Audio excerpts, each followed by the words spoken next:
diri sa Ecclesiastes Kapitulo 7, versikulo 2. Nagaingon diri mga kaigsunan nga mas maayo pa ang pag-adto sa balay nga nagpangutan kaysa pag-adto sa balay nga nagkumbira. Kay ang mga buhi kinahanglan nga magpahinumdum sa kanunay sa ilang kaugalingon nga ang kamatayon nagulat kanatong tanan. Unsa daw? Ang kamatayon daw nagulat natong tanan. Unya kinayara ba gyud nato nga moingon gyud tag simba ko lang. Pero musugod kag sa dili, paingon tas kamatayon. Ang kamatayon nagulat nimo. Apan makaigsunan, dili man isyu ang kamatayon nganuman. Normal naman yun ang kamatayon. Kita lang nahadlok ta kay murag di pa ta andam. Pero musugod kag sa dili, mamatay na gyud ta. Ang problema lang karon makaigsunan kay ang tao kung di ka andam, huwag ka na sayod asa ka madulong man mamatay.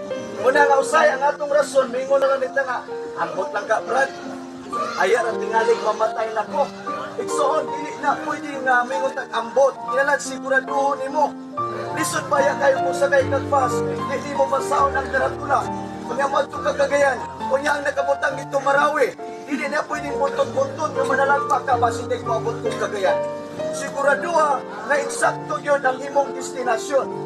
So nila kagabion, simple lang kayo makaigsunan ang pagdasig nato na naay si kasiguraduhan ang atong kinabuhi nga moingon ta nga kung mamatay ko, muadto kog langit. Amin ba makaigsunan?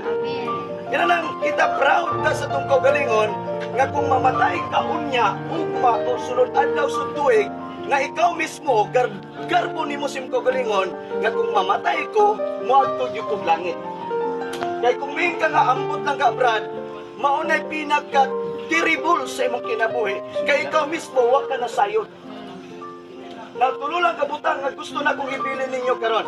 Una, ikinanglan nga masayod ka, aware ka kanunay, nga naay kamatayon. Sumala sa itong gibasa nga kamay tayo nagulat nimo. Ikadua, ikinanglan masayod ka, nga naay nagbayad sa imong sala dito sa Kalbaryo sa cross.